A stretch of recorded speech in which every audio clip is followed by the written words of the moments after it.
Okay, we have a new version of QuickPORTFOLIO. We're really proud of this. It's a data machine. It really is starting to get into the big data world and how you manage it. We're going to do three parts. This first part will probably be sufficient for most people.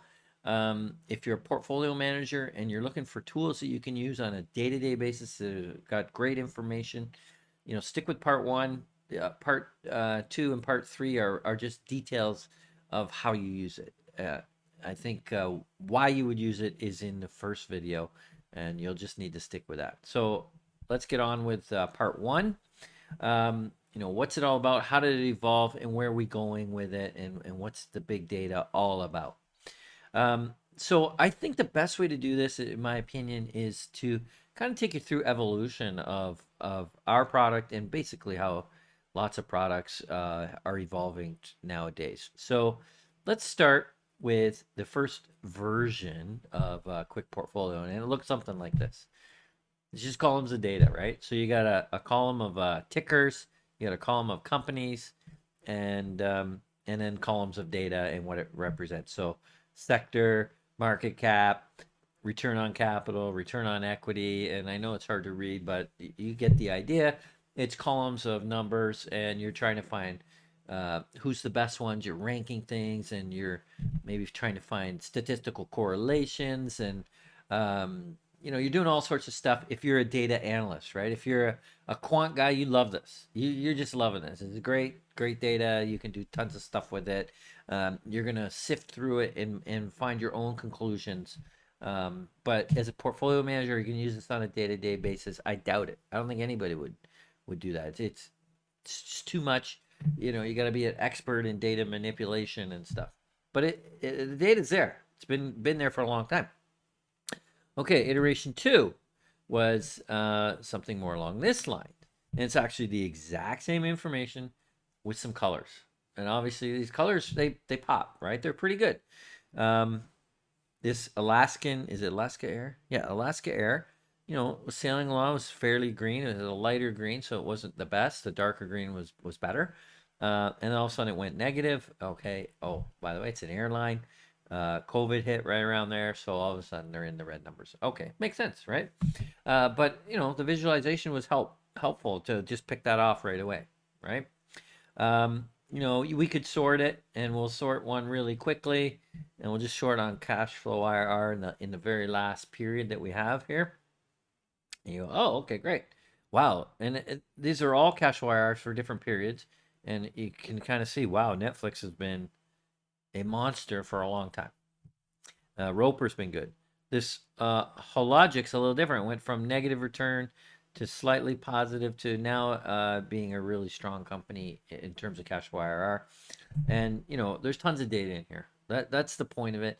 And you can see there's some colors that helped us get to where we wanted to go.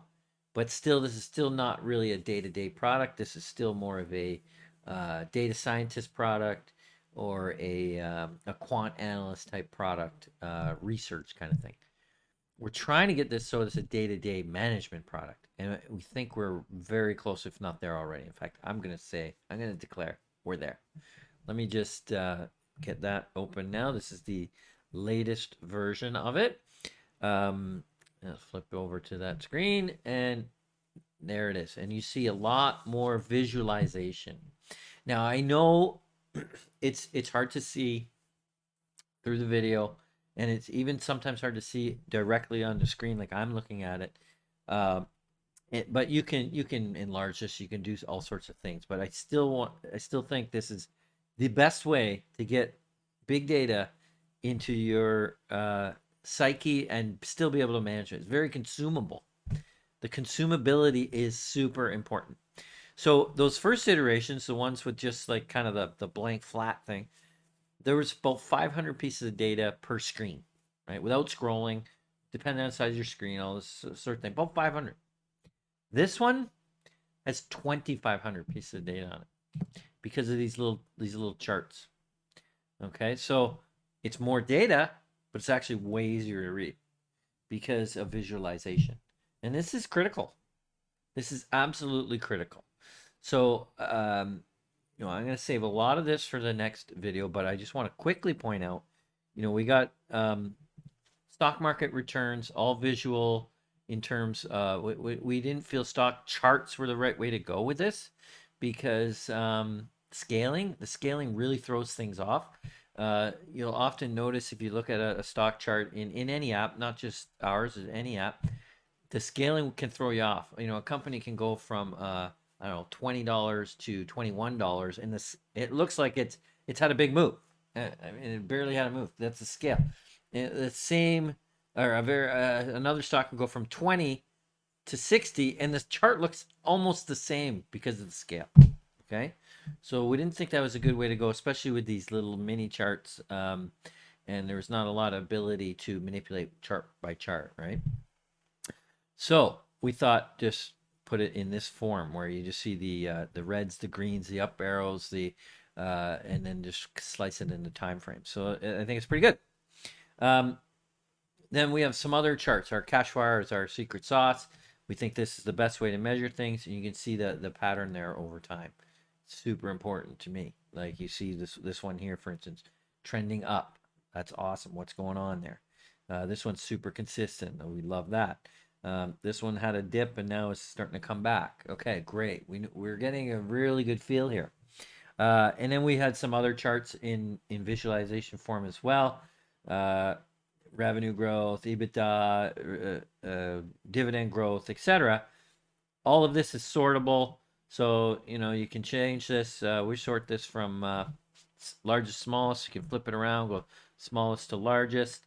And I immediately noticed that there's a lot red here, a lot of red in the CFIRR column. There's a lot of red in the return in the stock market columns, right? So there is at least a correlation. Nothing's perfect, but there's a pretty strong correlation there. Okay, so that's going to end part one.